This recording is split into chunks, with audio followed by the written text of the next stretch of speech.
வணக்கம். பரபரப்பு மீடியா செய்திகளுக்காக நான் நிரோஷன்.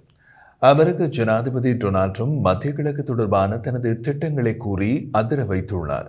காசாவை வாங்கி சொந்தமாக வைத்திருக்கப் போவதாக அவர் உறுதியளித்தார். ஆனால் போரினால் அழிக்கப்பட்ட காசாவின் சில பகுதிகளை மீண்டும் கட்டியெழுப்ப மத்திய கிழக்கில் உள்ள மற்ற நாடுகளையும் அனுமதிக்க தயாராக இருக்கின்றேன். மற்ற நாடுகள் அதை எங்கள் அனுசரணையின் மூலம் செய்யலாம் கூறியுள்ளார். காசாவை யாரிடமிருந்து விலைக்கு வாங்க போகிறார் என்று அவர் கூறவில்லை. தவிர இவர் காசாவை வாங்கி சொந்தமாக வைத்திருக்க விரும்பினால் இவருக்கு சொந்தமாக போகும் காசாவை கட்டியெழுப்ப மத்திய கிழக்கில் உள்ள மற்ற நாடுகள் ஏன் முன்வர வேண்டும் என்றும் புரியவில்லை. அதே நேரத்தில் காசாவை சொந்தமாக்கிக் கொள்வதால் அங்கு ஹமாஸ் மீண்டும் வராமல் பார்த்து கொள்ள வேண்டியது தமது கடமை என்று தெரிவித்துள்ளார். ஹமாஸ் அரசியல் பணியகத்தின் உறுப்பினர் எசாண்ட் எல் ராஷ் காசாவை வாங்குவது மற்றும் சொந்தமாக வைத்திருப்பது குறித்து ட்ரம்பின் இந்த கருத்திற்கு கண்டனம் தெரிவித்தார். அது பற்றி கூறியவர், காசா என்பது விற்று வாங்குவதற்கான சொத்து அல்ல, இது எங்கள் ஆக்கிரமிக்கப்பட்ட பாலஸ்தீனிய நிலத்தின் ஒருங்கிணைந்த பகுதி. மேலும் ட்ரம்பின் இடப்பெயர்வு திட்டங்களை பாலஸ்தீனியர்கள் முறியடிப்பார்கள் என்று ரஷ் மேலும் கூறினார். நேஷனல் கால்பந்து லீக் சாம்பியன்ஷிப்பில் கலந்து கொள்வதற்காக நியூ ஆர்லியன்ஸ் செல்லும் வழியில் அமெரிக்க ஜனாதிபதியின் பிரத்யேக விமானம் ஏர்ஃபோர்ஸ் ஒன்னில் இருந்து செய்தியாளர்களிடம் ட்ரம்ப் தனது கருத்துக்களை தெரிவித்தார். அவர் மேலும் தெரிவித்த போது, காசாவில் திரும்பிச் செல்ல எதுவும் இல்லை. அந்த இடம் இடிப்பு தளம் அனைத்தும் இடிக்கப்பட்டுள்ளன, மீதமுள்ளவை எம்மால் இடிக்கப்படும் என்றார். சவுதி அரேபியாவின் பிரதமர் முகமது பின் சல்மான் மற்றும் எகிப்தின் அப்தல் ஃபதா எல் சிசி ஆகியோரை விரைவில் சந்திப்பேன் என்றும், என்னை அவர்கள் சந்தித்த பின் பாலஸ்தீனிய அகதிகளை ஏற்றுக்கொள்ள இருவரும் சம்மதிப்பார்கள் என்றும் அவர் கூறினார். சில பாலஸ்தீனிய அகதிகளை அமெரிக்காவுக்குள் அனுமதிப்பதற்கான சாத்தியக்கூறுகள் இருப்பதாகவும், ஆனால் அத்தகைய கோரிக்கைகளை ஒவ்வொரு விண்ணப்பத்தின் அடிப்படையில் பரிசீலிக்கப் போவதாகவும் ட்ரம்ப் கூறினார். காசாவை அமெரிக்கா கைப்பற்றி பெரிய மீள்கட்டுமான முயற்சியில் ஈடுபடும் யோசனையை ட்ரம்ப் கடந்த வாரம் வெளியிட்டார். அக்டோபர் 2023 ஹமாஸின் தாக்குதலுக்கு பதிலடி கொடுக்கும் விதமாக இஸ்ரேலின் குண்டுவீச்சை ஒரு வருடத்திற்கும் மேலாக சகித்த பாலஸ்தீனர்களின் எதிர்காலம் குறித்து அவரது அறிக்கை தெளிவற்றதாக இருந்தது. எந்த அதிகாரத்தின் கீழ் அமெரிக்கா காசா மீது உரிமை கோரும் என்பது தெளிவாக தெரியவில்லை. ட்ரம்பின் இந்த அறிவிப்புக்கும் மத்திய கிழக்கில் மட்டுமல்ல, உலக அளவில் பல நாடுகளிலிருந்து உடனடி கண்டனங்கள் எழுந்தன. முன்னதாக நேற்று ஞாயிற்றுக்கிழமை இஸ்ரேலிய ஜனாதிபதி ஐசக் ஹெர்சாக் ட்ரம்ப் எகிப்திய ஜனாதிபதி அப்தல் ஃபதா எல் சிசி மற்றும் சவுதி அரேபிய பட்டத்து இளவரசர் முகமது பின் சல்மான் ஆகியோரை சந்திக்க தயாராக இருப்பதாக கூறினார். இருப்பினும் அவர் பேச்சுவார்த்தைகளுக்கான தேதிகளை குறிப்பிடவில்லை.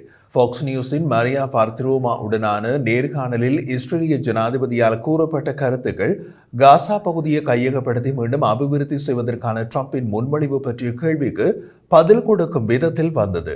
ட்ரம்புக்கும் சவுதி அரேபிய பட்டத்து இளவரசர் மற்றும் எகிப்திய ஜனாதிபதிக்கும் இடையிலான பேச்சுவார்த்தை எப்போது அல்லது இங்கு நடைபெறும் என்று ஹெர்சாக் கூறவில்லை. மேலும் அந்த பேச்சுக்களின் சாத்தியமான உள்ளடக்கத்தினை அவர் வெளியிடவில்லை. ஜொர்டானின் அரசு செய்தி நிறுவனம் ஏற்கனவே தெரிவித்திருந்த ஜொர்டான் மன்னர் அப்துல்லாவை எதிர்வரும் நாட்களில் ட்ரம்ப் சந்திக்க உள்ளதாகவும் அவர் குறிப்பிட்டுள்ளார். ஜனாதிபதி ட்ரம்ப் முக்கிய அரபு தலைவர்களை சந்திக்க உள்ளார். முதலில் ஜொர்டான் மன்னர், அடுத்த எகிப்திய ஜனாதிபதி மற்றும் சவுதி அரேபியாவின் பட்டத்து இளவரசர் ஆகியோரையும் சந்திப்பார் என்று நான் நினைக்கிறேன் என்று ஹெர்சாக் கூறினார். இவர்கள் அமெரிக்காவின் நெருங்கிய கூட்டாளிகள். காசா விஷயம் அவர்களுடன் விவாதிக்கப்பட வேண்டும். அவர்களின் உணவுகளுக்கு மதிப்பளித்து எதிர்காலத்திற்கான நிலையான திட்டத்தை எவ்வாறு உருவாக்குவது என்பதை பார்க்க வேண்டும் என்று ஹெர்சாக் கூறினார். பல உலக தலைவர்களைப் போலவே சவுதி அரேபியாவும் ட்ரம்பின் காசா திட்டத்தை அடியோடு நிராகரித்துள்ளது. ஜொர்டான் மன்னர் அப்துல்லா நாளை பிப்ரவரி 11 வாஷிங்டனில் ஜனாதிபதி ட்ரம்பை சந்திக்க திட்டமிடப்பட்டுள்ளது.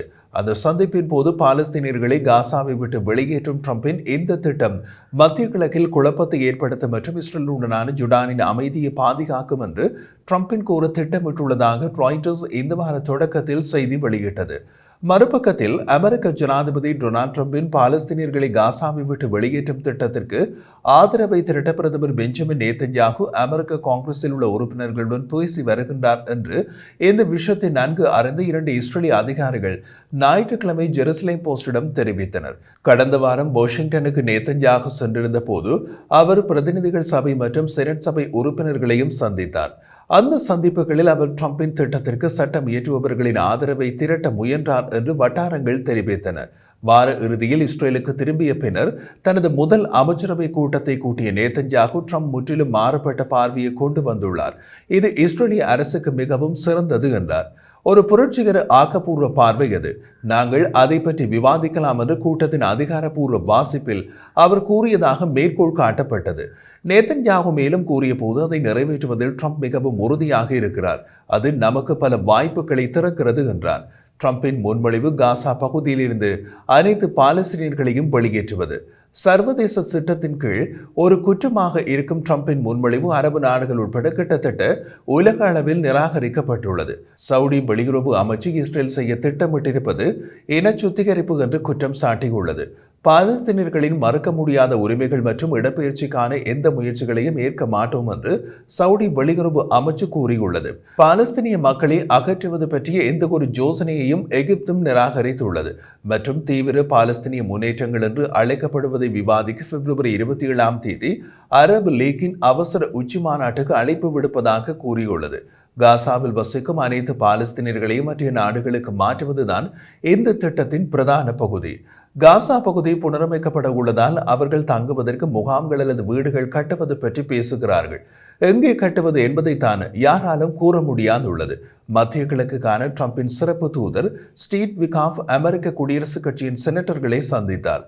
அவர்கள் ட்ரம்பின் திட்டத்தில் சில சிக்கல்கள் இருப்பதாக அறிவித்த ஒரு நாளுக்குள் அந்த சந்திப்பு பூட்டிய அறைக்குள் நடந்தது. இந்த உரையாடல்களில் காசாவின் மீள்கட்டுமானம் அமெரிக்க வரி செலுத்துவோர் பணத்தால் நிதியளிக்கப்படாது மற்றும் காசா பகுதியில் அமெரிக்க துருப்புகள் யாரும் நிறுத்தப்பட மாட்டார்கள் என்பது உட்பட ட்ரம்பின் திட்டம் குறித்து செனட் உறுப்பினர்களை தெளிவுபடுத்தியது என்று கூறப்பட்டது. வார இறுதியில் ட்ரம்ப் தனது நிர்வாகம் காசா திட்டத்தை நிறைவேற்ற அவசரப்படவில்லை என்று கூறினார். நாங்கள் காசாவில் அமெரிக்க துருப்புக்களை தரையிறக்குவது பற்றியோ அல்லது எதையும் பற்றியோ பேசவில்லை என்றார். ட்ரம்பின் காசா திட்டத்திற்கு அமெரிக்காவில் எந்த அளவுக்கு வரவேற்பு உள்ளது? சமீபகால CBS நியூஸ் கருத்து கணிப்பின்படி அமெரிக்க மக்கள் ட்ரம்பின் திட்டத்தை பற்றி அதிகம் ஆர்வமாக இல்லை. பதிலளித்தவர்களில் 13% பேர் இந்த முயற்சியை ஆதரிப்பதாகவும் 47% பேர் எதிர்ப்பதாகவும் தெரிவித்தனர். ட்ரம்பின் திட்டத்தில் நேதன்யாகு மிகவும் ஆர்வமாக இருப்பதாக அந்த வட்டாரங்கள் தெரிவித்தன. மேலும் மூத்த நேதன்யாகு ஆலோசகர்கள் அமெரிக்கா மற்றும் அமெரிக்காவை மையமாக கொண்ட ஊடகங்களில் கட்டுரையாளர்களிடம் ட்ரம்பின் திட்டத்தை தீவிரமாக ஆதரிக்குமாறு கேட்டு வருகின்றனர் என்பதாகவும் ஒரு பேச்சு உண்டு. தற்காலிக நடவடிக்கையாகவோ அல்லது நிரந்தர தீர்வாகவோ எகிப்து மற்றும் ஜுடானுக்கு காசாவின் பொதுமக்களை இடமாற்றம் செய்ய வாதிடும் கருத்து கட்டுரைகளை எழுத அவர்களை ஊக்குவித்து வருகின்றனர். எகிப்திய வெளியுறவு அமைச்சு அமெரிக்க ஊடகங்களில் பிரதமர் பெஞ்சமின் நேதன்யாகு வெளியிட்ட கருத்துக்களை எகிப்து ஏற்கவில்லை, அவை தவறான குற்றச்சாட்டுகள் என்று தெரிவித்துள்ளது. பிரதமர் பெஞ்சமின் நேதன்யாகு ஃபாக்ஸ் நியூஸ் தொலைக்காட்சியுடனான நேர்காணலில் பாலஸ்தீனர்கள் காசாவை விட்டு வெளியேறுவதை எகிப்து தடுப்பதாக குற்றம் சாட்டினார். காசாவை விட்டு வெளியேற சில பாலஸ்தீனியர்கள் எகிப்திய எல்லை காவலர்களுக்கு லஞ்சம் கொடுத்துவிட்டு வெளியேறுகிறார்கள் என்றார். எனவே பெரும் செல்வந்தர்கள் வெளியேறினர், ஆனால் வெளியேற விரும்புவர்கள் வெளியேற முடியாது. காசாவில் உள்ள பாலஸ்தீனியர்கள் அனைவரும் இடம்பெயர்வதற்கு வாய்ப்பு வழங்கப்பட வேண்டும் என்று வாதிட்டார்.